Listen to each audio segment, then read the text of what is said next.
Donald Trump ने Iran के सामने एक और बड़ी डिमांड रख दी है। डोनाल्ड ट्रंप का कहना है कि ईरान को अमेरिका के हुए नुकसान का पैसा देना चाहिए। वहीं दूसरी तरफ स्ट्रेट ऑफ हॉर्मोज को खोलने की बात अभी भी अटकी हुई नजर आ रही है। अमेरिका एक बार फिर से ईरान के ऊपर सैंक्शंस लगाने की तैयारी कर रहा है। लेकिन कहानी दोस्तों यहीं तक खत्म नहीं होती। बाबल मंडप के पास एक कार्गो शिप के ऊपर हमला हुआ है। आखिर पूरा मामला क्या है, चलिए एक एक करके समझते हैं। सबसे पहले बात करते हैं डोनाल्ड ट्रंप की। ट्रंप ने ईरान को लेकर एक बड़ी बात कही है। डोनाल्ड ट्रंप का कहना है कि अमेरिका के नुकसान की भरपाई ईरान को करनी चाहिए। दोस्तों, डोनाल्ड ट्रंप का कहना है कि ईरान से जुड़े हमलों और इतने लंबे चले टकराव की वजह से अमेरिका का बहुत ज्यादा पैसा डूबा है।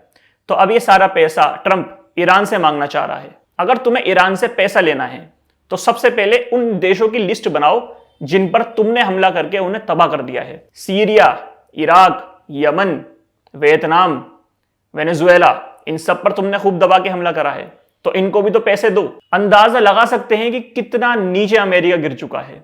भाई, ईरान ने तुमसे बोला था कि उसके ऊपर हमला करो, या ईरान ने तुम पर पहले हमला करके पहल करी थी? ईरान तो चुपचाप बैठा हुआ था, उसने तो कुछ नहीं करा। तुमने ही ईरान के ऊपर हमला करा, अब तुम ही पैसे मांग रहे हो। मैं सच बता रहा हूं दोस्तों, ट्रंप को ना किसी साइकेट्रिस्ट के पास जाकर के अपने दिमाग का इलाज करना चाहिए। अरे तुझे पैसे मांगने तो इजराइल से मांगना, इजराइल से ले पैसे, या इजराइल की एड कार्ड, उसको जो महीने टू महीने 6-6, 7-7 बिलियन डॉलर तुम देते हो, उसको कट करके अपनी डिफेंस को सही करो ना। ईरान से पैसे मांग रहे हैं। इस बात से आप अंदाजा लगा सकते हैं कि अमेरिका की पॉलिटिक्स किस हद तक गिर चुकी है। इनको कुछ समझ में नहीं आ रहा है। ईरान ने इनकी नफ्स ऐसे पकड़ रखी है कि ये कुछ नहीं कर सकते। ईरान ने भी दोस्तों साफ बोल दिया है, जब तक हमारे नुकसान के हमें पैसे नहीं मिलेंगे, हम स्ट्रेट ऑफ हॉर्मोज को नहीं खोलेंगे। ईरान को दोस्तों ये बात बहुत अच्छी तरीके से पता है कि अमेरिका इस टाइम बौखला चुका है। अमेरिका को कुछ समझ में नहीं आ रहा कि आगे क्या करना चाहिए, किस तरीके से इस जंग को निकलना चाहिए, किस तरीके से स्ट्रेट ऑफ हॉर्मोज खुलवाना चाहिए।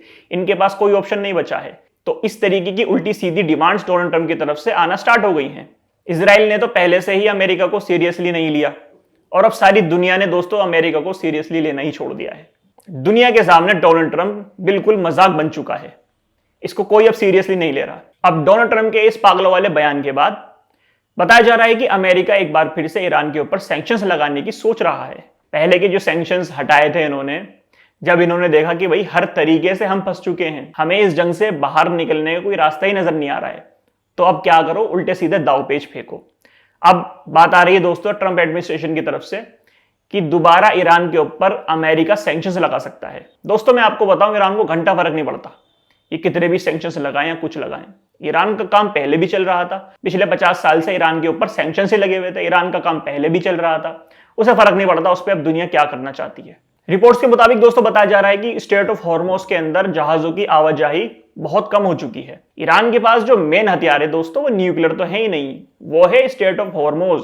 उन्हें स्ट्रेट ऑफ हॉर्मोज को बंद करके दुनिया को घुटनों पे लाके छोड़ दिया है। दिन पे दिन तेल के दाम बढ़ते हुए नजर आ रहे हैं। गल्फ कंट्रीज वगैरह जो हैं, ये डेली अमेरिका को प्रेशर बना रही है कि कोई ना कोई डील करो तुम ईरान से, वरना अगर इसी तरीके से ईरान स्ट्रेट ऑफ हॉर्मोज बंद रखेगा 1-2 और महीने के लिए, तो तेल के प्राइस बहुत ऊपर जाएंगे, हमारा तेल नहीं बिकेगा। तो निकलना भी तो चाहिए स्ट्रेट ऑफ हॉर्मोज से। जब इन अरब देशों के जहाज स्ट्रेट ऑफ हॉर्मोज से निकल ही नहीं पाएंगे, तो तेल के प्राइस ऊपर हो या नीचे हो, क्या फर्क पड़ता है। इस तरीके की सिचुएशन ईरान ने बना दी है। दूसरी तरफ दोस्तों बाबल मंडप की तरफ से भी एक बुरी खबर आ रही है। बाबल मंडप के अंदर हुतीज ने एक कार्गो शिप के ऊपर हमला कर दिया। इसके अंदर 3 लोगों की मरने की आशंका बताई जा रही है।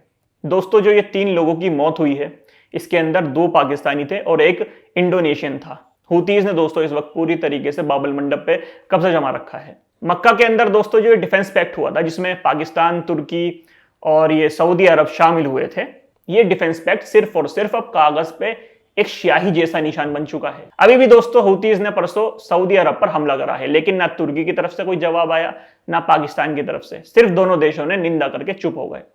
जबकि पैक्ट के अंदर यह है कि अगर एक देश पे हमला होता है तो सभी देशों पे हमला माना जाएगा, लेकिन ऐसा कुछ भी नहीं हुआ। सिर्फ और सिर्फ कागज के ऊपर एक निशान लगा दिया गया है डिफेंस पैक्ट का, और इसके अलावा इस डील का कोई भी मतलब नहीं बनता। अमेरिका के कुछ बड़े अधिकारियों का यह भी कहना था कि ईरान ने स्ट्रेट ऑफ हॉर्मोज के ऊपर जो टैक्स लेना है, जो उसे फीस लेनी है, वो लेने से मना कर दिया है। अब ईरान की तरफ से इसके ऊपर सफाई आई है।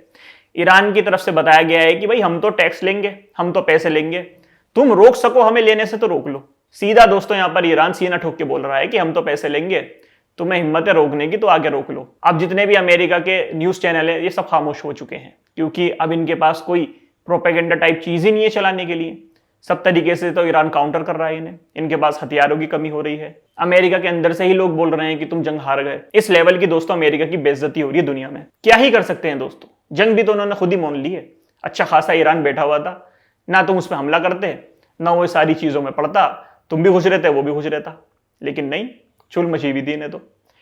चलिए दोस्तों, मुझे बताया आज की वीडियो थोड़ी सी छोटी है, अपडेट्स कम थे, लेकिन मैं डेली अपलोड करता हूं जिससे आपको अप टू डेट रहें हर चीज से। और आज हमने अल्लाह के शुक्र से 100 सब्सक्राइबर्स भी कंप्लीट कर लिए हैं, आप लोगों की दुआओं की वजह से, आप लोगों के सपोर्ट की वजह से। तो वीडियो अच्छी लगी तो लाइक करिएगा, अपने दोस्त के साथ शेयर भी करिएगा और चैनल को सब्सक्राइब कर लीजिएगा अगर आप एक न्यू व्यूअर हैं। मिलता हूं आपसे एक और नई अपडेट की वीडियो में, तब तक के लिए अल्लाह हाफिज।